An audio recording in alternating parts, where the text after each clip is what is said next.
إن الحمد لله نحمده ونستعينه ونستغفره ونعوذ بالله من شرور أنفسنا ومن سيئات أعمالنا من يهده الله فلا مضل له ومن يضلله فلا هادي له وأشهد أن لا إله إلا الله وحده لا شريك له وأشهد أن محمدا عبده ورسوله أما بعد فإن خير الحديث كتاب الله وخير الهدي هدي محمد صلى الله عليه وسلم وشر الأمور محدثاتها وكل محدثة بدعة وكل بدعة ضلالة وكل ضلالة في النار. أعوذ بالله السميع العليم من الشيطان الرجيم. بسم الله الرحمن الرحيم. يا أيها الذين آمنوا اتقوا الله حق تقاته ولا تموتن إلا وأنتم مسلمون. يا أيها الناس اتقوا ربكم الذي خلقكم من نفس واحدة وخلق منها زوجها وبث منهما رجالا كثيرا ونساء واتقوا الله الذي تساءلون به والأرحام إن الله كان عليكم رقيبا. يا أيها الذين آمنوا اتقوا الله وقولوا قولا سديدا يصلح لكم أعمالكم ويغفر لكم ذنوبكم ومن يطع الله ورسوله فقد فاز فوزا عظيما. قال الله تعالى في القرآن العظيم في مقام آخر من عمل صالحا من ذكر أو أنثى وهو مؤمن فلنحيينه حياة طيبة ولنجزينهم أجرهم بما أحسنوا ما كانوا يعملون. تمام طرح کی تعریف و توصیفات اللہ وحدہ لا شریک کے لیے جو تمام جہانوں کا پالنہار ہے، اور بے شمار درود و سلام نازل و اللہ کے آخر نبی جناب محمد رسول اللہ صلی اللہ علیہ وسلم پر. یا ایھا الذین آمنوا صلوا علیہ وسلموا تسلیما. اللهم صل علی محمد وعلی آل محمد كما صلیت علی ابراہیم وعلی آل ابراہیم انک حمید مجید. اللهم بارک علی محمد وعلی آل محمد كما بارکت علی ابراہیم وعلی آل ابراہیم انک حمید مجید. حضرات گرامی، انتہائی معزز خلائق احترام قدر سامعین حضرات، دین کے متعلق ایک غلط تصور ہمارے معاشرے میں یہ رائج ہے کہ دین کا دنیا سے کوئی تعلق نہیں ہے. یعنی اگر دیندار بننا ہے تو دنیا کو چھوڑنا پڑے گا، دنیا کو ترک کرنا پڑے گا، دنیا کا کچھ بھی حصہ نہیں ہے. یہ بات چلتی ہے کہ صرف کیا کرو کہ صرف اس پر دھیان دو اور اس پر دھیان نہ دو. اور دیندار کے لیے دنیا اچھی نہیں ہو سکتی، یہ تصور کو جو ہے عمومی طور پر رائج ہے. اہل علم کے یہاں نہیں ہے، لیکن جو علم سے تھوڑے سے دور ہے، جو اس تصور سے تھوڑے سے دور ہے، ان کے یہاں چیز رائج ہے. جب ہم دین کے تعلق سے بات کرتے ہیں تو عموماً ہم آخرت کی بات کرتے ہیں، ہم جنت اور جہنم کی بات کرتے ہیں، ہم برزخ زندگی کی بات کرتے ہیں، ہم بات کے نتیجوں پر بات کرتے ہیں، ہم محشر پر بات کرتے ہیں، حساب اور کتاب پر بات کرتے ہیں. لیکن انسان کا مزاج جو ہے وہ جلد بازی کا ہے. انسان جو سامنے دیکھتا ہے اس کو وہی فائدہ نظر آتا ہے. انسان جو حاضر پاتا ہے اسی کو وہ نفع سمجھتا ہے. اس زندگی میں کیا ملے گا، انسان اس چیز کو دیکھتا ہے کہ یہاں پر کیا ملے گا، کہ یہاں پر ہمیں کچھ ملے گا یا نہیں ملے گا. پھر انسان کی سوچ یہاں آ کر اس سے یہ کہتی ہے کہ اگر دنیا کو اچھا بنانا ہے تو دین کے تقاضے پر ہم عمل نہیں کر سکیں گے. دنیا اگر ہمیں اچھی بنانی ہے تو دینداری پر ہم قائم نہیں ہو سکیں گے. دنیا اگر ہمیں اچھی بنانی ہے تو ہم اللہ تبارک و تعالیٰ کو راضی نہیں کر سکیں گے. دنیا اگر ہمیں اچھی بنانی ہے تو ہم اپنی برزخی زندگی کو اور آخرت کی ابدی زندگی کو کامیابی کے طرف نہیں لے جا سکیں گے. یہ چیز ایک انسان کے اندر آ جاتی ہے. یہ بات آ جاتی ہے کہ اگر ہمیں دنیا اچھی بنانی ہے تو ہم دیندار نہیں ہو سکیں گے، اور اگر ہمیں دیندار بننا ہے تو دنیا ہم اچھی نہیں بنا سکیں گے. لیکن کیا صحابہ کرام کے ہاں یہ تصور موجود تھا؟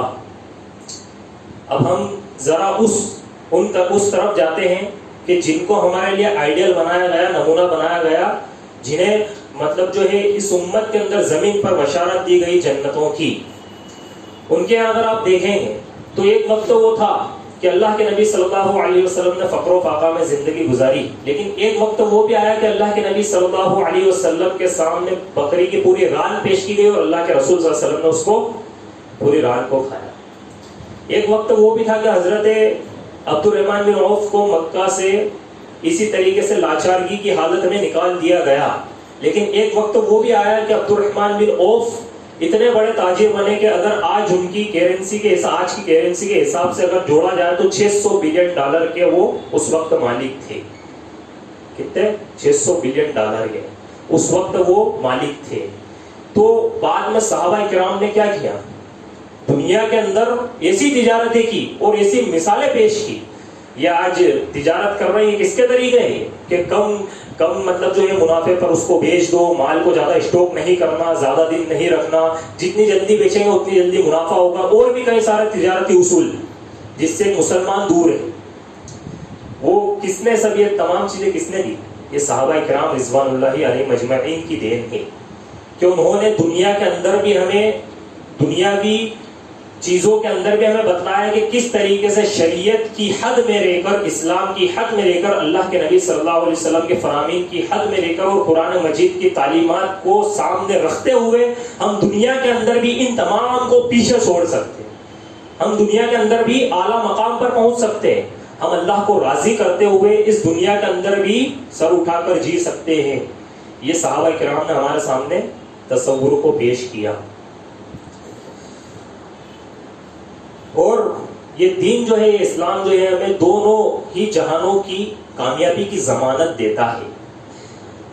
قرآن کریم کی سب سے جامع دعا جو اللہ کے نبی صلی اللہ علیہ وسلم حجر اسود اور رکن یمانی کے درمیان بھی پڑھا کرتے تھے کہ ربنا آتنا فی الدنیا حسنۃ وفی الآخرۃ حسنۃ وقنا عذاب النار, کہ اے ہمارے رب تو ہمیں دنیا کے اندر بھی خیر بھلائی عطا فرما اور آخرت کے اندر بھی بھلائی عطا فرما, وقینا عذاب النار, اور ہمیں جہنم کی آنکھ سے, اس کے عذاب سے ہمیں بچا لے.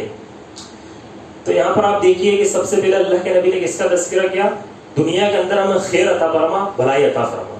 اگر دنیا کی کوئی اہمیت نہیں ہوتی, کوئی تصور نہیں ہوتا دنیا کے اندر جینے کا, اس کے اندر کھانے پینے کا, اس کے اندر اچھا رہنے کا, اچھا اوڑھنے پہننے کا کوئی تصور نہیں ہوتا, اللہ کے نبی دنیا کے لیے دعائیں نہیں مانگی. لیکن کیا دعا مانگی؟ کہ ہمیں دنیا کے اندر بھی جو خیر ہو, جو بھلائی ہو, جو بہتر ہو, وہ عطا فرما. اور ایک اور بڑی جامع دعا ہے اللہ کے نبی صلی اللہ علیہ وسلم نے ہمیں سکھلائی کہ اللہم اصلح لی دینی الذی ہوا اسمہ امری واصلح لی دنیای التی فیہا معاشی واصلح لی آخرتی التی الیہا معادی. یہ بڑی پیاری دعا اللہ کے نبی صلی اللہ علیہ وسلم نے سکھلائی کہ اللہ تو میرے لیے میرے دین کو درست کر دے, اور اس لیے کہ میری نجات کی بنیاد اس دین پر ہے. میرے دین کو درست کر دے, میری نجات کی جو بنیاد ہے وہ دین پر ہے. اور اے اللہ تو میری دنیا کو بھی صحیح کر دے, کیونکہ زندگی تو یہی گزارنی ہے, اور اے اللہ تو میری آخرت کو بھی درست کر دے, اس لیے کہ لوٹ کر وہیں واپس تیرے پاس آنا ہے. تو یہاں پر اللہ کے نبی صلی اللہ علیہ وسلم نے دنیا کے لیے بھی دعا مانگی. یہاں پر ہمیں زندگی گزارنا ہے, یہاں پر ہمیں رہنا ہے. اور اس دعا کے آخری الفاظ ہے کہ وَجَعَلِ الْحَيَاةَ زِيَادَةً لِي فِي كُلِّ خَيْرٍ وَجَعَلِ الْمَوْتَ رَاحَةً لِي مِن كُلِّ شَرٍ, کہ اللہ میری زندگی کو ایسا بنا دے کہ زندگی کا ہر پل بھلائی اور خیر میں گزرے, اور اے اللہ جب موت آئے تو ہر شر سے تو مجھے راحت دے دے, ہر شر سے مجھے کیا مل جائے؟ راحت مل جائے. تو یہاں پر آپ دیکھ لیجئے کہ اللہ کے نبی صلی اللہ علیہ وسلم نے دنیا کے اندر بھلائی کے لیے دعا مانگی, اور موت ایسی مانگی کہ جس کے اندر مجھے ہر شر سے جو ہے راحت مل جائے, شیطانی وسوسوں سے مجھے راحت مل جائے, دنیاوی دباؤ سے مجھے راحت مل جائے, شرک سے مجھے راحت مل جائے, ان تمام چیزوں سے مجھے راحت مل جائے کہ میری موت ایمان پر واقع ہو. اور یہ دعائیں ہمیں سکھاتی ہے کہ اسلام دین اور دنیا دونوں کو سنوارتا ہے, دین کو بھی سنوارتا ہے اور آخرت کو بھی سنوارتا ہے, دنیا کو بھی سنوارتا ہے, اور سبدی زندگی کو بھی سنوارتا ہے. آج ہمارے سامنے نمونہ موجود ہے الحمدللہ. لوگوں کے پاس اتنا مال ہے, ایک شخص مال دیتا پوری مسجد بن جاتی ہے. ایک شخص لاکھوں کروڑوں روپے جو ہے اللہ کی راہ میں دے دیتا ہے, تو کیا اس کے پاس اس نے پیڑ پہ سے ان پیسوں کو توڑ لیا؟ پیسہ اس نے محنت کری, اللہ کے نبی صلی اللہ علیہ وسلم کے بتائے ہوئے اور صحابہ کرام کے عمل کیے ہوئے تجارتی اصولوں کو اس نے اپنایا, اور اس کے بعد وہ پیسہ اس نے کمایا. اس کو کما کر اس نے کہاں پر لگایا؟ اگر مال ہی نہیں آئے گا تو پھر لگائے گا کون؟ یہ مدرسے مدارس چلیں گے کیسے جو ہے خرچے نکلیں گے؟ کس طریقے سے ہم جو ہے اپنے غریبوں کی, مسکینوں کی, بیواؤں کی, اسیروں کے گھر والوں کی مدد کریں گے؟ جب تک ہمارے پاس وہ چیز نہیں آئے گی. تو یہ جو تصور ہے کہ مال جو ہے یہ زیادہ نہیں، اتنا نہیں کمانا ہے کہ ہمیں، تو یہ کمانا ہے لیکن اس کی محبت صرف جیب تک، دل تک اس کی محبت نہیں آنی چاہیے. اس کا راستہ کہاں ہے؟ جیب ہے. یہیں سے نکال کر دے دینا اور یہیں سے نکال کر رکھ لینا ہے. اس کی محبت جس دن انسان کے دل میں آ گئی تو وہ اس کو اللہ سے دور کر دے گی. مال وہ فتنہ ہوتا ہے، اللہ سے کرے دور تو تعلیم بھی فتنہ، املاک بھی، اولاد بھی، جاگیر بھی فتنہ، ناحق کے لیے اٹھے تو شمشیر بھی فتنہ، شمشیر ہی کیا نعرہ تکبیر بھی فتنہ. اگر آپ کتنے بھی دیندار کیوں نہ ہو، لیکن اگر آپ حق کی طرف نہیں بولتے، اگر آپ حق کے ساتھ نہیں کھڑے ہو، تو آپ کا وہ مال بھلے آپ کے پاس تھوڑا سا ہے لیکن وہ دینداری آپ کے کام میں آنے والی نہیں. تو اسی لیے مسئلہ کیا ہے کہ مال آپ کے پاس ہو لیکن وہ کس کی لمٹ کے اندر ہو؟ شریعت کے تقاضوں کے مطابق اس کو آپ نے کمایا ہو، اس کو حرام جگہ سے نہ لیا ہو. تو حضرات گرامی، خوشگوار زندگی کے ہم کچھ اصول دیکھتے ہیں. اس میں سب سے پہلا اور بنیادی اصول یہ ہے، جو بنیاد ہے وہ کیا ہے؟ سورہ نحل میں اللہ رب العزت نے فرمایا، خطبہ مسنونہ میں جو میں نے آیت کریمہ تلاوت کی تھی، کہ من عمل صالحا من ذکر او انثى وهو مؤمن فلنحيينه حیاتا طیبة ولنجزینهم اجرهم باحسن ما كانوا يعملون. کہ جو بھی مرد یا عورت نیک عمل کرے اور ایمان کے ساتھ کرے. دیکھیے جہاں پر بھی اللہ رب العزت نے قرآن اور حدیث کے اندر کبھی بھی یا ایھا الذین آمنوا کا تذکرہ کیا کہ اے ایمان والو، تو وہاں پر عورت اور مرد دونوں ایک ساتھ آ جاتے ہیں. جہاں پر بھی شریعت کے اندر کوئی بھی حکم دیا، کسی بھی تعلق سے دیا، تو وہاں پر جہاں پر ایمان والوں کا تذکرہ کیا تو وہاں پر عورت کو الگ سے نہیں بولا، بلکہ جہاں پر یہ حکم آتا ہے کہ یہ عمل کرو جنت مل جائے گی، مطلب عورت کو بھی مل جائے گی، مرد کو بھی مل جائے گی. یہ عمل کرو کامیاب ہو جاؤں گے، مطلب عورت بھی کامیاب ہو جائے گی اور مرد بھی کامیاب ہو جائے گا. لیکن کچھ چند ایسے مقامات ہیں جہاں پر اللہ رب العزت نے اور اس کے رسول صلی اللہ علیہ وسلم نے الا مستثنا اگر لے کر کیا ہو تو وہ بات الگ ہے کہ بھئی یہ حکم عورت کے لیے ہے اور یہ والا حکم مرد کے لیے. لیکن اللہ رب العزت نے سورہ نحل کی آیت کے اندر فرمایا کہ جو بھی مرد یا عورت نیک عمل کرے اور ایمان کے ساتھ کرے، ہم اس کو دنیا میں بھی ایک اچھی زندگی عطا کریں گے اور آخرت میں بھی اس کے عمل کا پورا بدلہ اس کو دیا جائے گا. یعنی دنیا کی زندگی بھی اللہ رب العزت بہتر بنانے کی بات کر رہا ہے کہ ایک اچھی زندگی اسے عطا کر دیں گے. جو انسان تصور نہیں کرتا ہے، جو انسان گمان نہیں کرتا ہے، اللہ رب العزت اس کی زندگی ویسی بنا دیتا ہے. اب یہ یہاں پر عورت کا تذکرہ اللہ رب العزت نے کیوں کیا؟ عورتوں کے اندر ایک نیگیٹیوٹی، ایک سوچ یہ رہتی ہے، منفی سوچ، کہ بھئی ہم اتنے زیادہ پابندی کے اندر، ہم اتنے زیادہ، ہمیں جو ہے اس کے اندر رکھا جاتا ہے کہ تم برقع پہنو، ہمارے لیے یہ پابندی وہ پابندی. ارے جا کر وہاں پر دیکھو، فرانس کے اندر، یوروپ میں جا کر دیکھو، عورتیں پیلنٹی دیتی ہے وہاں پر کس چیز کے لیے؟ پردہ کرنے کے لیے، برقع پہننے کے لیے. وہاں پر وہ کیا دیتی ہے؟ پیلنٹی دیتی ہے، جرمانہ دیتی ہے. اور یہاں پر اللہ رب العزت نے تمہیں عزت و عصمت اور عظمت اور عفت کی حفاظت کے لیے، تمہاری شان کے لیے اللہ رب العزت نے تمہیں اتنی بہترین زندگی عطا کر رکھی. اور یہی تو ہے کہ اللہ کے نبی صلی اللہ علیہ وسلم کے حکم اور اللہ کے حکم کے مطابق زندگی گزار لو، اللہ رب العزت تمہاری زندگی کو بہترین بنا دے گا. اس کے مطابق عمل کر لو، اللہ رب العزت تمہاری دنیا کی زندگی بھی سنوار دے گا اور آخرت کی زندگی بھی سنوار دے گا. تو یہاں پر اللہ رب العزت نے اس لیے عورت کا تذکرہ کیا کہ تمہاری زندگی تبھی بہتر ہوگی. سکون اگر چاہتی ہو، دیکھو ان کو جا کر یوروپ کے اندر، فرانس کے اندر، ان کو سکون ہی نہیں ملتا. اگر وہ بغیر پردے کے باہر نکل جائے تو ان کو سکون نہیں ملتا، بے چینی ہوتی ہے ان کو کہ یہ کیا ہے. اور یہاں پر اگر وہی پیلنٹی دینی پڑ جائے تو ہم کیا کر لیں گے؟ بے پردگی کو گوارا کر لیں گے، لیکن پیلنٹی دینے کو گوارا نہیں کریں گے کہ بھئی جرمانہ، پیسے، مال. تو یہ اسی لیے مال کا ہونا بھی ضروری ہے کہ انسان کے پاس مال رہے گا تو دن پر بڑی آسانی کے ساتھ چل سکتا ہے. یہ تصور جو ہے کہ مال نہیں کمایا جائے زیادہ، یا زیادہ جو ہے ہم اپنے بینک بیلنس میں نہ بڑھائیں، وہ کب غلط ہوگا؟ وہ اصول جب ہم اللہ رب العزت کی توحید سے ہم دور ہٹ جائیں گے، اللہ پر سے ہمارا بھروسہ ہٹ جائے گا، ہم نمازوں سے دور ہو جائیں گے، ہم عبادتوں سے دور ہو جائیں گے، ہمارے اندر تکبر آ جائے گا، ہمارے اندر حسد آ جائے گی، ہمارے اندر لالچ آ جائے گی. اور یہ تمام چیزیں جب ہمارے اندر آ جائے، مال آنے کے بعد، تو پھر وہ مال کیا ہے؟ وہ مال کسی کام کا نہیں ہے. پھر وہ ہو گیا انما اموالکم واولادکم فتنہ. پھر وہ مال فتنے کی کیٹیگری میں آ جائے گا، پھر وہ مال آزمائش کی کیٹیگری میں آ جائے گا. یاد رکھیے غریب کی جتنی آزمائش نہیں ہوتی اس سے زیادہ امیر کی آزمائش ہوتی ہے. جس کو اللہ رب العزت نے فیسلٹی دے رکھی ہے, جس کو اللہ رب العزت نے آسانی دے رکھی ہے, اس کی آزمائش ہوتی ہے. تو خوشگوار زندگی کی بنیاد جو ہے وہ ایمان اور نیک عمل ہے, اور ایمان اور نیک عمل کی پوری شریعت اس کے اندر آ گئی. ایمان اگر ہے, نیک عمل اگر ہے, تو اس کے اندر پوری شریعت آ گئی. اور اگر دین پر چلتے رہے تو دنیا بھی سنور جائے گی, اور نہیں چلے من مانی کی, ہم اپنی مرضی کے حساب سے چلے, جو من چاہا کیا, جو من چاہا نہیں کیا, تو قرآن اور حدیث پر عمل کیا, جہاں من چاہا قرآن کو چھوڑ دیا, جہاں من چاہا قرآن اور حدیث کی دھجیاں اڑا دی, تو پھر اس کا نتیجہ کیا ہوگا؟ سورہ طٰہٰ میں اللہ رب العزت نے فرمایا من اعرض عن ذکری فإن له معیشة ضنکا ونحشره يوم القیامة اعمى وقال رب لما حشرتنی اعمى وقد كنت بصیرا قال كذلك اتتك آیاتنا فنسیتها وكذلك اليوم تنسى. کیا فرمایا اللہ رب العزت نے کہ جو ہمارے ذکر سے منہ موڑے گا, جو ہماری یاد سے منہ موڑے گا, ہمارے دین کو چھوڑے گا, تو قیامت کے دن اندھا بنا کر ہم اسے اٹھائیں گے. قیامت کے دن ہم اس کو اندھا بنا کر اٹھائیں گے, اور دنیا میں بھی اس کی زندگی کو دشوار بنا دیں گے. وہ مال کس کام کا, وہ شہرت کس کام کی, وہ عہدہ کس کام کا, وہ بادشاہ کس کام کی, وہ دبدبہ کس کام کا, وہ روب کس کام کا, وہ حکومت کس کام کی جو ہمیں اللہ رب العزت سے اور اس کے دین سے, اس کے کلام سے, اس کے ذکر سے دور کر دے.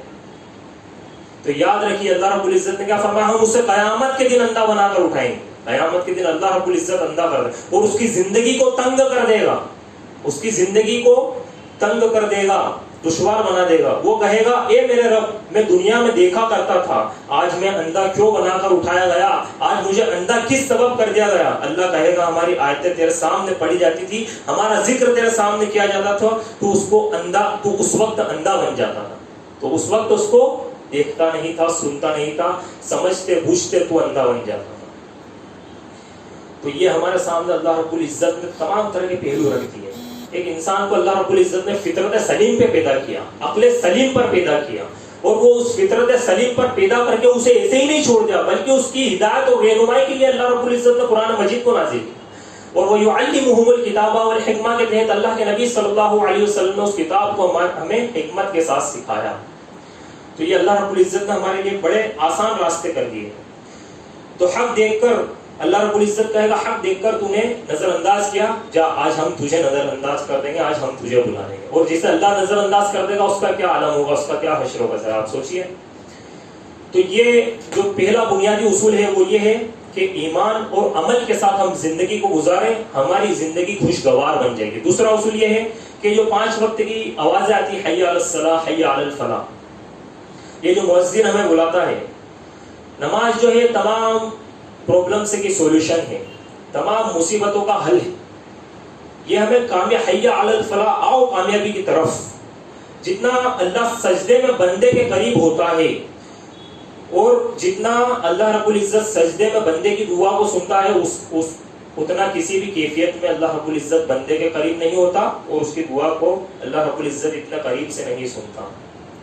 نبی کریم صلی اللہ علیہ وسلم نے فرمایا اقرب ما یقول العبد من ربه وهو ساجد, بندہ اپنے رب سے سب سے زیادہ قریب سجدے میں ہوتا ہے, سجدے کی حالت میں ہوتا ہے. ان سجدوں سے محروم ہے.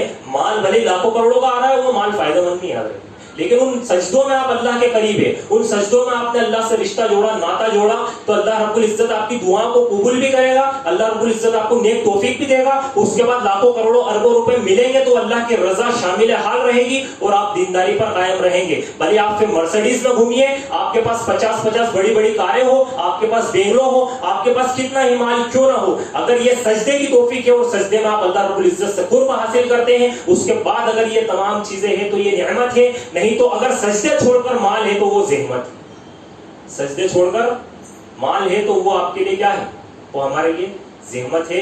کیونکہ ہم نے کیا کرا, اللہ رب العزت جس کامیابی کی طرف بلا رہا اس کامیابی کی طرف نہیں. باقی دنیاوی کامیابی تو اللہ غیروں کو بھی عطا کر دیتا ہے, کافروں کو بھی عطا کر دیتا ہے, مشرکوں کو بھی عطا کر دیتا ہے, کیونکہ یہ چند روزہ زندگی ہے. اور کہہ دو جتنے بھی اپنے سارے مسائل ہیں, جتنی بھی اپنی مشکلیں ہیں, مسائل ہیں, تمام کے تمام سجدے میں اللہ رب العزت سے کہو, وہ تمہارے لیے بہترین تدبیر تیار کرے گا, وہ تمہارے لیے راستے نکالے گا. وَاسْتَعِينُوا بِالصَّبْرِ وَالصَّلَاةِ, کہ یہی وہ نماز ہے کہ جس کے اندر اللہ رب العزت اس کے ذریعے اللہ رب العزت بندے کی مدد کرتا ہے. صبر کے ساتھ اللہ رب العزت بندے کی اور نماز کے ساتھ مدد کرتا ہے. جعلت قرۃ عینی فی الصلاۃ، اللہ کے نبی صلی اللہ علیہ وسلم نے فرمایا کہ نماز میری آنکھوں کی ٹھنڈک ہے اور میرے دل کا قرار ہے.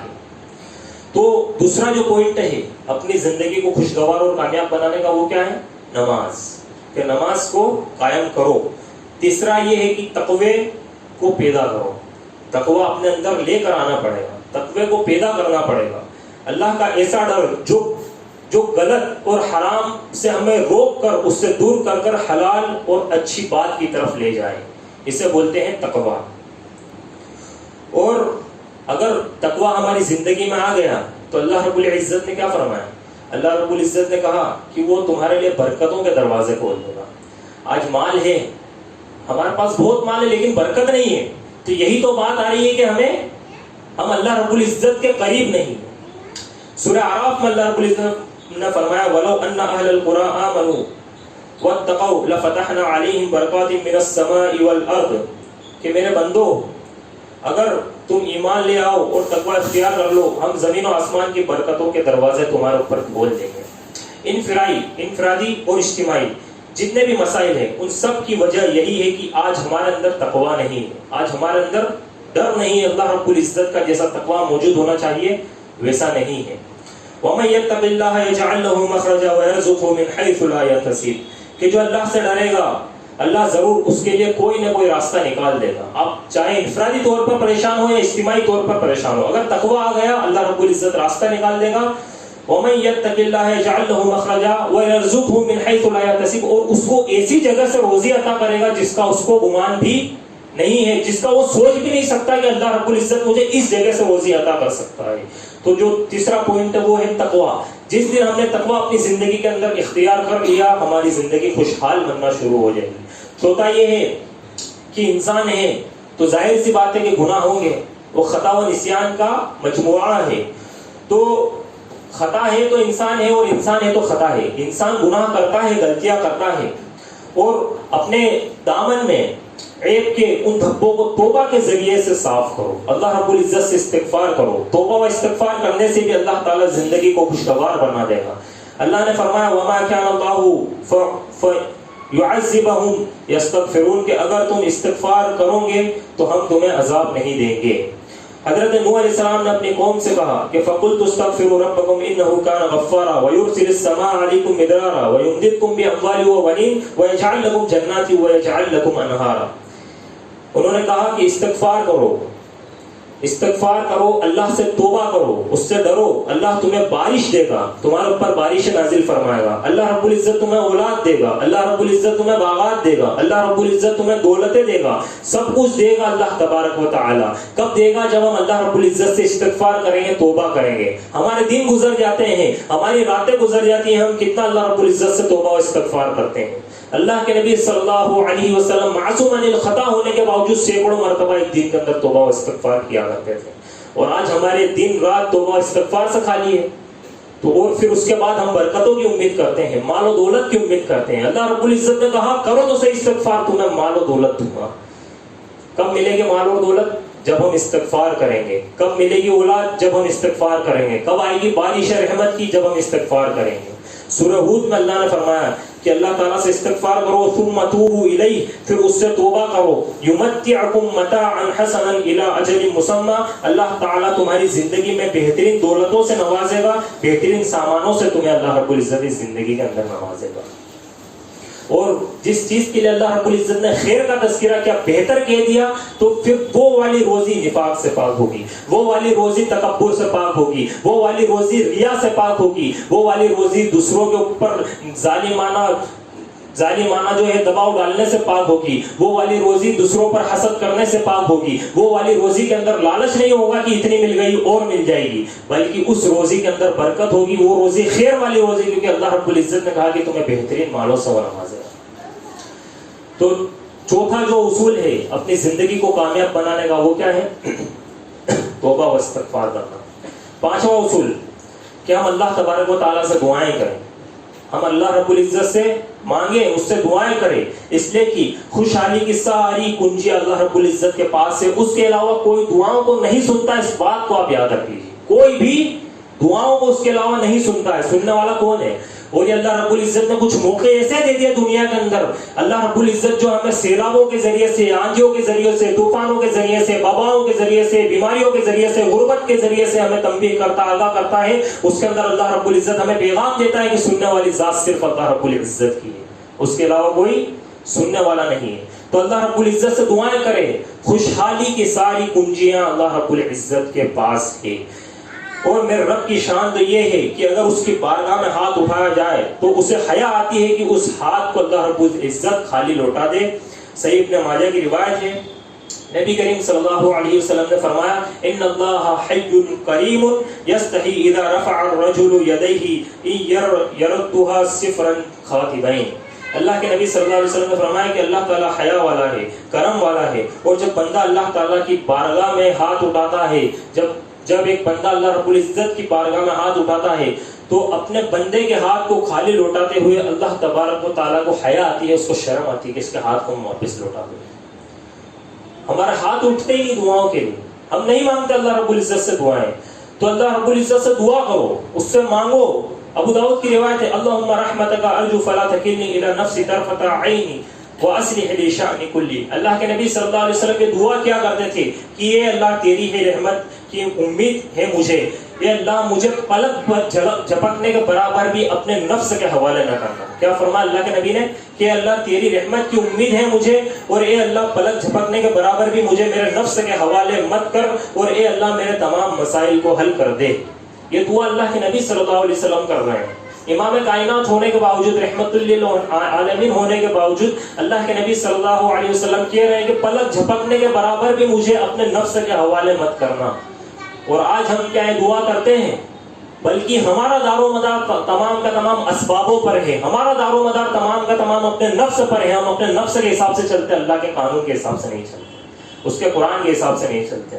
اور یہاں پر نبی علیہ السلام صلی اللہ علیہ وسلم کہہ رہے ہیں کہ مجھے اپنے نفس کے حوالے پلک جھپک اس کے برابر بھی مت کرنا. اور صحیح بخاری کی روایت ہے اللہ کے نبی صلی اللہ علیہ وسلم دعا مانا کرتے تھے لا الہ الا اللہ العظیم الحلیم، لا الہ الا اللہ رب العرش العظیم، لا الہ الا اللہ رب السماوات و رب العرض و رب العرش الکریم. یہ دعائیں اللہ کے نبی صلی اللہ علیہ وسلم کیا کرتے تھے. ایسی متعدد دعائیں، کئی دعائیں جو اللہ کے نبی صلی اللہ علیہ وسلم نے ہمیں سکھلائی ہے. دعاؤں کی قبولیت کے اوقات کو تلاش کرو. یہ دیکھو کہ اللہ رب العزت کب دعاؤں کو قبول کرتا ہے. جمعے کے دن قبولیت کی گھڑی کا وقت آتا ہے، آپ اس کے اندر دعائیں کرو، اللہ رب العزت سے طلب کرو، مخاطب ہو کر دعائیں کرو، اللہ رب العزت سے مانگو. ہو سکتا ہے کہ آپ اس گھڑی کو پالو، اس ساعت کو پالو، اس وقت کو پالو جس وقت کے اندر اللہ رب العزت دعاؤں کو قبول کرتا ہے. کبھی رات کے آخری پہر کے اندر، آخری حصے کے اندر، تہائی حصے میں اللہ تبارک و تعالیٰ سے مانگو. رات کے تہائی حصے میں اللہ تبارک و تعالیٰ آسمان دنیا پر نازل ہوتا ہے اور پکارتا ہے. صحیح بخاری اور مسلم کی روایت ہے کہ من یدعونی فاستجیب لہ ومن یسألونی فأوتی لہ ومن یستغفرونی فأغفر لہ. کہ کوئی ہے جو مجھ سے دعا کرے میں اس کی دعاؤں کو قبول کروں گا.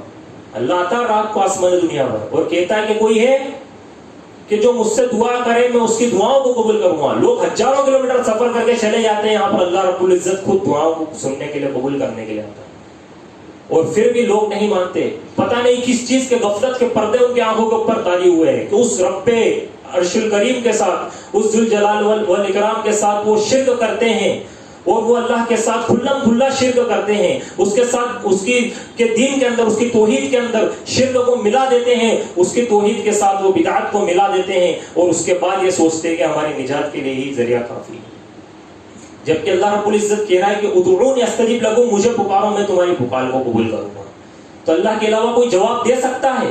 کوئی جواب نہیں دے سکتا. اللہ رب العزت کے علاوہ کوئی عطا کر سکتا ہے؟ کوئی عطا نہیں کر سکتا. یہ کیسے لوگ ہیں کہ جب 9 مہینے ماں کے پیٹ کے اندر بچہ رہتا ہے، وہ پانی کے اندر زندہ اللہ رب العزت اسے رکھتا ہے. اس بچے کو آپ نکالنے کے بعد 5 منٹ پانی کے اندر ڈبا دو، مر نہیں جائے گا.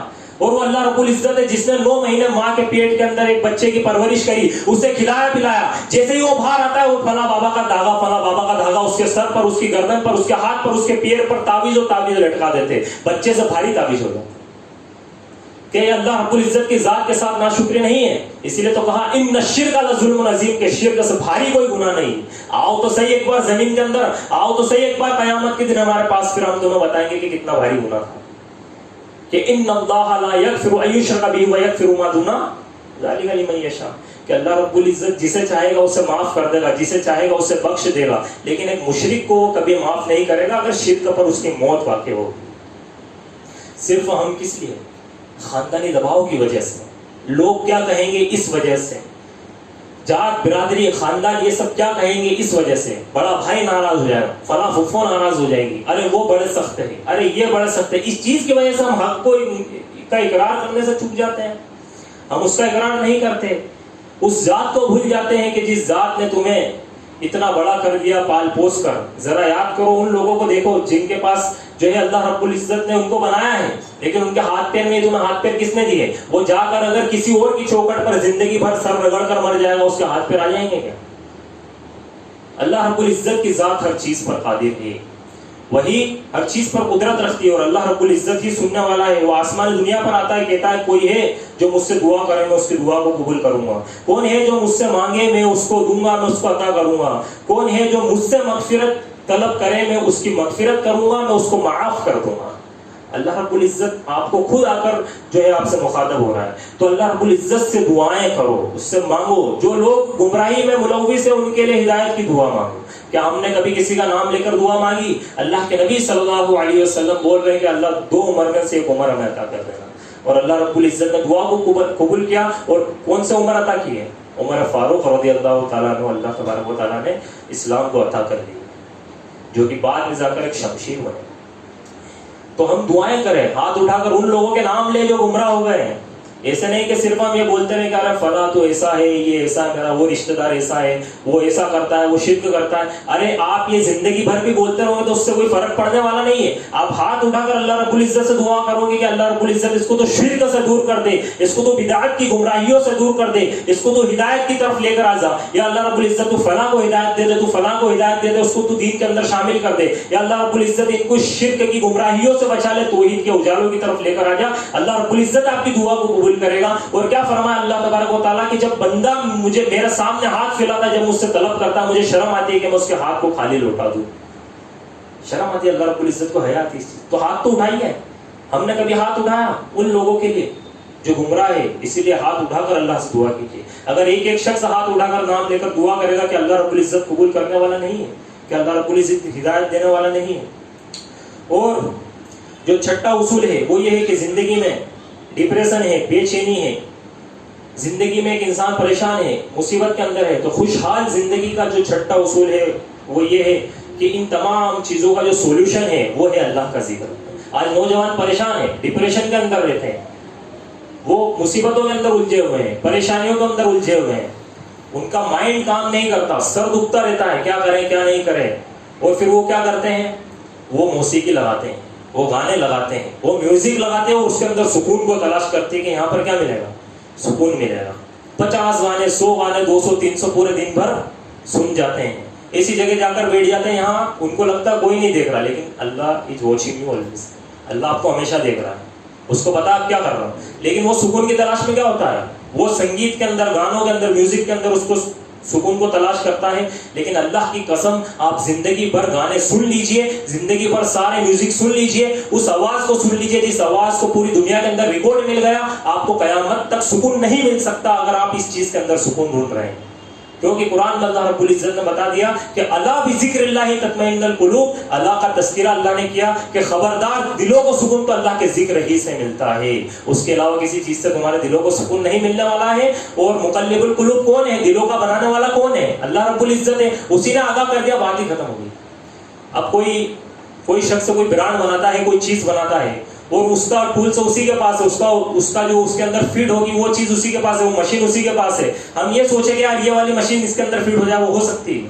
اس چھوٹی سی مثال میں ہم فٹ نہیں کر سکتے جب تک کہ ہم وہی ماڈل کی چیز نہ لائیں۔ یہاں پر تو اللہ رب العزت دلوں کو بنانے والا ہے، اس نے کہہ دیا کہ دلوں کو سکون اللہ کے ذکر سے ملے گا۔ اب تم چاہے کسی بھی چیز کا ذکر اس کے اندر فٹ کرنا چاہو، سکون اس کے اندر فٹ کرنا چاہو، وہ وہاں پر فٹ نہیں ہو سکتا۔ اور آپ دیکھ لیجئے کہ اگر ان کے اندر، گانوں کے اندر اور میوزک کے اندر اگر سکون ہوتا تو بڑے بڑے فلم ایکٹر خودکشی نہیں کرتے، وہ مرتے نہیں، وہ اس دنیا کو چھوڑ کر نہیں جاتے. ان کے پاس مال و دولت بھی تھا, کروڑوں روپے ہیں, لیکن بےچینی ہے, سکون نہیں ہے ان کے پاس. اور سکون, یہ اسلام ایک ایسا نظام حیات ہے, اسلام ایسی تعلیمات دیتا ہے ہر شعبے میں, ہر فیلڈ میں, ہر جگہ اور ہر شخص کے لیے, کہ وہ اس کی زندگی کو سنوار سکتا ہے, خوشگوار بنا سکتا ہے. باقی اور کوئی دین, کوئی اور مذہب, کوئی اور چیز اس چیز کی تعلیمات نہیں دیتی کہ انسان کو ایک چھوٹی سے لے کر بڑی چیز تک سکھا دے, لیکن اسلام ہر چیز کا خیال رکھتا ہے. اور 7واں اور 8واں جو اصول ہے, وقت کم ہے, میں بات ختم کروں گا. 7واں اور 8واں جو اصول ہے اپنی زندگی کو خوشگوار بنانے کا, وہ یہ ہے کہ خوشحالی ہے تو شکر کرو, اور اگر پریشانی ہے تو صبر کرو. خوشحالی میں شکر کرنا اور پریشانی میں صبر کرنا, یہ دونوں ہی چیزیں ہمیں اللہ کے نبی صلی اللہ علیہ وسلم کی زندگی کے اندر ملتی ہیں. بہت سارے مواقع ایسے ہیں کہ جہاں پر اللہ کے نبی صلی اللہ علیہ وسلم خوش ہوئے تو انہوں نے شکر کیا, اور وہاں پر جہاں پر غمگین ہوئے وہاں پر انہوں نے صبر کیا. وہ یہاں پر بیان نہیں ہو سکے گی اتنی ساری چیزیں, لیکن دو مختصر چیزیں یہ کہ فتح مکہ کے موقع پر جب نبی کریم صلی اللہ علیہ وسلم مکہ میں داخل ہو رہے ہیں, اب ذرا آپ سوچئے کہ اس شہر کے اندر داخل ہو رہے, جہاں سے جس سے اللہ کے نبی صلی اللہ علیہ وسلم کو بے انتہا محبت تھی.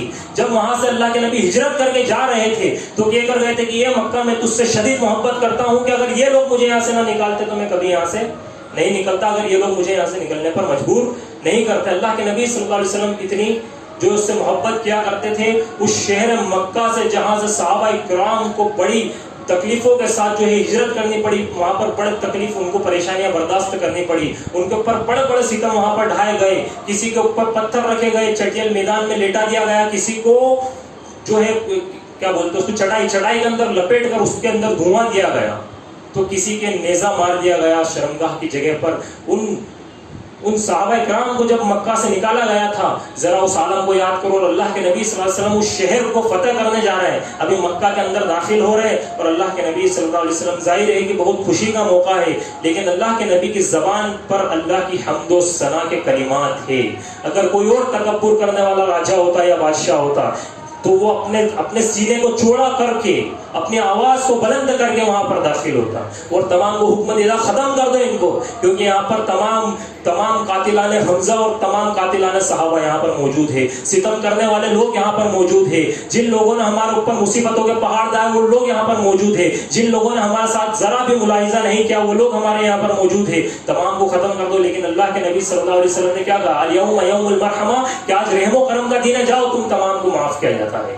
تو اللہ کے نبی صلی اللہ علیہ وسلم انتہائی خوش ہوا کرتے تھے, تب بھی اللہ کے نبی کی زبان پر حمد و ثنا ہوا کرتی تھی, اللہ کا شکر ہوا کرتا, تو اللہ کا شکر جو ہے بجا لاتے تھے. اور صبر کا عالم دیکھیے کہ نبی صلی اللہ علیہ وسلم کی 3 بیٹیوں کا انتقال اللہ کے نبی کی زندگی میں ہو گیا. اللہ کے نبی بیٹے حضرت ابراہیم کا انتقال اللہ کے نبی کی زندگی میں ہو گیا, اور اللہ کے نبی کے ہاتھ میں ابراہیم اللہ کے نبی کے ہاتھ میں موجود ہے, ان کی گود کے اندر ان کا انتقال ہو گیا. اور اللہ کے نبی صلی اللہ علیہ وسلم کیا کہہ رہے ہیں کہ اے ابراہیم, تو جانتا ہے کہ میں تجھ سے بہت محبت کرتا ہوں, اور یہ بھی سب تمام جانتے ہیں کہ میں تجھ سے محبت کرتا ہوں, لیکن آج میں اپنی زبان سے کوئی ایسا کلمہ نہیں نکالوں گا, کوئی ایسا سینٹینس, کوئی ایسی بات اپنی زبان سے نہیں نکالوں گا کہ جس سے میرا اللہ ناراض ہو جائے. یعنی اتنا صبر. آج ہم دیکھیں, ہمارا ایک بیٹا اگر دنیا سے چلے جائے, اور اگر کوئی دور کا رشتہ دار چلے جائے تو پتہ نہیں کون آ کے نا ماتم بنانے لگ جاتے ہیں وہاں پر, کیا رہے کیا ہم سے ہی چھننا تھا, فلاں ساری چیزیں. لیکن یہاں پر آپ دیکھیں کہ اللہ کے نبی کی زندگی کے اندر 3 بیٹیوں کو اللہ رب العزت نے لے لیا. اللہ کے نبی کی زندگی میں اللہ رب العزت کے والد کا اللہ کے نبی سے آنے سے پہلے ہی انتقال ہو گیا. اللہ کے نبی جو ہے کس حالت میں دنیا میں آئے تھے, یتیمی کی حالت میں دنیا کے اندر آئے, کہ پیٹ میں تھے اور باپ کا انتقال آ گیا. آنے کے بعد 6 سال بعد ماں کا انتقال ہو گیا, اس کے بعد ابو عبد المطلب کا انتقال ہو گیا, اس کے بعد اللہ کے نبی صلی اللہ علیہ وسلم کی جو ہے بیٹیوں کا انتقال ہو گیا, 3 بیٹیوں کا انتقال ہو گیا. اس کے بعد اللہ کے نبی صلی اللہ علیہ وسلم کے بیٹے ابراہیم کا انتقال ہو گیا. کتنے سارے انتقال, اور یہ تمام جو ہے بیٹے تھے, ان کے باپ تھے, ان کے دادا تھے, ان تمام کا انتقال ہو, جن سے شدید محبت کیا کرتے تھے. اس کے باوجود اللہ کے نبی صلی اللہ علیہ وسلم نے کبھی اپنی زبان سے کفر الفاظ نہیں نکالے, ناشکری کے الفاظ نہیں نکالے. تو اس سے بڑی صبر کی مثال اور کیا پیش ہو سکتی ہے. یہ ساری باتیں صرف کرنے کی نہیں ہے, یا سننے کی نہیں ہے, یا آنند لینے کی نہیں ہے, بلکہ اپنی زندگی کے اندر ہمیں ان چیزوں کو لانا پڑے گا, تب جا کر ہماری زندگی خوشحال بنے گی. کہ ہم جو ہے اللہ رب العزت کا شکر کریں اس وقت جب ہم انتہائی خوشی کے مقام پر ہو, اور اس وقت ہم صبر کریں جب ہم جو ہے غم کی کنڈیشن میں ہو, ڈپریشن کی کنڈیشن میں ہو. ایسا نہ ہو کہ ہم ایئر فون لگائیں موبائل کے اندر اور لے کر بیٹھ جائیں کہ اب سکون مل جائے گا. ایسا اگر کوئی کرے گا تو وہ کیا ہے, وہ شریعت اس کے اوپر بڑی جو ہے سخت تنبیہ کرتی ہے کہ ان کے کانوں میں کل کیا پگھلا کر ڈالا جائے گا, سیسے کو پگھلا کر ڈالا جائے گا. اور یہاں پر آپ دیکھ لیجئے کہ حضرت سلیمان علیہ السلام سے زیادہ کیا پاور کسی کو اللہ رب العزت نے دی. کتنے سارے اختیارات ان کے ہاتھ میں تھے کہ وہ جنوں سے کام کروایا کرتے تھے. ان کے اللہ رب العزت نے ان کے لیے ہواؤں کو مسخر کر رکھا تھا, ہوائیں ان کے حکم سے چلا کرتی تھی, وہ قالین پر سفر کیا کرتے تھے, اور بھی کئی سارے معجزات اللہ رب العزت نے انہیں عطا کیے تھے. جب ایک مرتبہ حضرت سلیمان علیہ السلام نے ملکہ سبا کا جو تخت تھا اس کو لانے کے لیے حکم دیا کہ کون ہے جو اس کو لے کر آ سکتا ہے. ایک بڑا واقعہ ہے, اس کو بڑا مختصر میں بتا رہا ہوں. جب یہ کہا کہ کون لے کر آ سکتا ہے تو انہی میں سے ایک نے کہا کہ میں اس کو لے کر آ سکتا ہوں. پلک جھپکنے سے پہلے وہ اس کو وہاں پر لا کر کیا کر دیتا ہے, رکھ دیتا ہے. پلک جھپکنے سے پہلے ملکہ سبا کے تخت کو, جو آج بھی پوسیبل ہی نہیں, پوسیبل کبھی ہو ہی نہیں سکتا. ایک پلک جھپکنے میں کیا ہو سکتا ہے, پلک جھپکنے میں بوٹل نہیں اٹھا سکتا, پلک جھپکنے میں موبائل نہیں اٹھا سکتا. اور وہ ملکہ سبا کا ایک بھاری بھرکم تخت لے کر حضرت سلیمان علیہ السلام کے سامنے لا کر رکھ دیا. تو حضرت سلیمان علیہ السلام نے کیا کہا, وہاں پر تکبر کا اظہار نہیں کیا, یا اپنے انا کا یا اپنے علم کا اظہار نہیں کیا, بلکہ کیا کہا, انہوں نے کہا کہ ھذا من فضل ربی لیبلونی ان اشکر ام اکفر, کہ یہ تمام میرا اللہ رب العزت کا فضل ہے, میرا رب کا فضل ہے, کہ اسی کے فضل سے یہ ہوا, اور وہ مجھے آزمانا چاہتا ہے کہ میں شکر کرتا ہوں یا کیا کرتا ہوں, ناشکری کرتا ہوں. تو اللہ تبارک و تعالیٰ ہر طریقے سے آزماتا ہے. غربت کے ذریعے بھی آزماتا ہے, پریشانی کے ذریعے بھی آزماتا ہے, تکلیفوں کے ذریعے بھی آزماتا ہے, لیکن آسانی کے ذریعے سے اللہ تبارک و تعالیٰ اور زیادہ سخت آزماتا ہے. کہ ایک انسان کے پاس فیسلٹیز ہے, ایک انسان کے پاس زندگی بھر کا آرام ہے, زندگی بھر کا سکون ہے, اور اس کی آزمائش اور زیادہ ہوتی ہے کہ وہ اللہ رب العزت کو یاد کرتا ہے کہ نہیں کرتا ہے. غریب تو اللہ کو یاد کر لیتا ہے, لیکن امیر دنیا کے اندر کیا ہو جاتا ہے, مغن ہو جاتا ہے, اس کی دولت کو لے کر, اس کی فیسلٹیز کو لے کر, اس کے مال و دولت کو لے کر, اپنی جو ہے بینگلوں کو لے کر, اپنی کاروں کو لے کر وہ اتنا مغن ہوتا ہے کہ وہ زمین پر پیر نہیں رکھتا. اس کو لگتا ہے کہ بس اب مجھے کامیابی مل گئی. سکسیس وہ اسی کو کہتا ہے, لیکن یہ ابدی سکسیس نہیں ہے. اسی لیے یہ ہو پانا کہ ایک انسان کے پاس مال و دولت بے انتہا ہو, اربوں خربوں روپے ہو, بلین ڈالر اس کے پاس ہو, پیٹرول ڈالر اس کے پاس ہو, لیکن وہ اللہ کو کتنا یاد کرتا ہے, وہ اللہ کو کتنا یاد کرتا ہے. یہ تو دیکھ لیجئے کہ جہاں اللہ کے نبی صلی اللہ علیہ وسلم آئے تھے, اس جگہ پر آپ جا کر دیکھ لیجئے کہ وہاں پر ابھی کیا ہو رہی ہے, عیاشیاں ہو رہی ہے. اور یہ کوئی میرا سافٹ کارنر یا کیا بولتے ہیں ہارڈ کارنر, یہ دو چیزیں نہیں ہیں. بس ایک جو بات ہے, عمومی بات, وہ یہ ہے کہ آپ جا کر دیکھ لیجئے ان شیخوں کو کیا کر رہے ہیں وہاں پر, وہ مزے کر رہے ہیں, وہ مستیاں کر رہے ہیں, اور وہ جو ہے وہاں پر وہ تمام کام انجام ہو رہے ہیں جو کام کبھی صحابہ کرام رضوان اللہ علیہم اجمعین کے دور کے اندر دیکھنے کو یا تصور کرنے کو بھی نہیں ملے. تو اسی لیے مال اور دولت آنے کے بعد اچھوں کی آزمائش ہو جاتی ہے, اچھوں کا امتحان ہو جاتا ہے, اچھوں کا پتہ چل جاتا ہے, اچھوں کا رزلٹ سامنے آ جاتا ہے کہ یہ کس کنڈیشن پر ہے, اور یہ اللہ رب العزت سے کتنے قریب ہو, اور یہ اللہ رب العزت سے کتنے دور ہے. اور آخری چیز یہ ہے کہ قناعت اپنے اندر پیدا کرے, اپنے اندر یہ چیز پیدا کرے کہ جو ہمیں ملا ہے, جو ہمیں اللہ رب العزت نے دیا ہے, اس پر ہم راضی ہو جائیں, چاہے وہ کتنا بھی کیوں نہ ہو. ایسا نہیں کہ بھائی کروڑوں روپے اربوں روپے کو مل گئے اور مجھے نہیں ملے, اس کو تمام جو ہے دنیاوی نعمتیں مل گئی, مجھے نہیں ملی, بلکہ جو اللہ نے ہمیں دیا ہے ہم اس کے اوپر راضی ہو جائیں. نبی کریم صلی اللہ علیہ وسلم ہمیشہ یہ کہا کرتے تھے کہ اپنے سے نیچے والے لوگوں کو دیکھو. صحیح مسلم کی روایت ہے کہ اپنوں سے نیچے والے لوگوں کو دیکھو, کہ اگر آپ پریشان ہیں, اگر آپ بیمار ہیں تو جا کر ہاسپٹل میں دیکھو, آپ سے بھی بیمار لوگ ہیں. اگر آپ بیمار ہے تو آپ جا کر دیکھو, آپ سے بھی بیمار لوگ ہیں. آپ دیکھو آپ کی پریشانی کیا, آپ دنیا میں گھومو, آپ سے بھی زیادہ پریشان لوگ ہیں. آپ کی مالی حیثیت کیا ہے, آپ جا کر دیکھو دنیا میں لوگوں کی مالی حیثیت کیا ہے. آپ کا کاروبار نہیں چل رہا, آپ جا کر دیکھو دنیا میں لوگوں کے کاروبار کی حیثیت کیا ہے. آپ ہر فیلڈ میں, ہر لیول پر آپ دیکھ سکتے ہیں, اپنے سے نیچے والا آپ کو ہر جگہ مل جائے گا, کتنی چیزیں بیان ہو. تو اسی لیے ہم قناعت پسند بنے, اور قناعت پسندی کہ جتنا ہمارے پاس ہے اس پر ہم راضی ہو جائیں. اپنوں سے اوپر والے کو نہیں دیکھنا.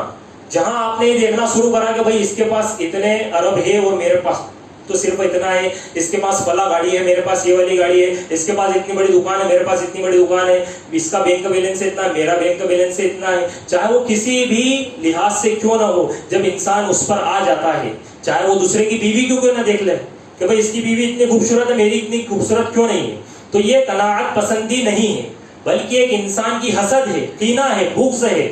اور یہی چیز جب انسان کے اندر پیدا ہو جاتی ہے تو مال کی محبت آ جاتی ہے، اور پھر وہ کیا ہو جاتا ہے، ان بطش ربک لشدید، اللہ رب العزت کی پکڑ میں آ جاتا ہے. اور گرفت میں جب آ جاتا ہے تو قارون کا واقعہ اٹھا کر دیکھ لیجئے کہ نکلا تھا کہ نہیں. ایک دن نکلا تھا، وہ بڑی شان کے ساتھ نکلا تھا، لیکن اللہ کے نبی صلی اللہ علیہ وسلم نے فرمایا، صحیح بخاری کی حدیث ہے، فَيَتَزَلْزَلُ فِي الْأَرْضِ إِلَىٰ يَوْمِ الْقِيَامَةِ، وہ اپنے مال کے ساتھ قیامت تک زمین کے اندر دھستا ہی چلا جائے گا.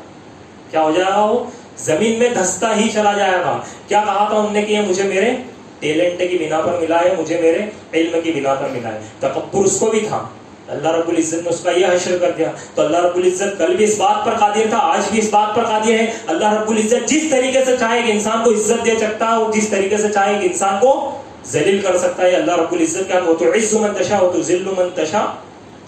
آخر میں اللہ رب العزت سے دعا ہے کہ اللہ ہمیں کہنے اور سننے سے زیادہ عمل کرنے کی توفیق عطا فرمائے.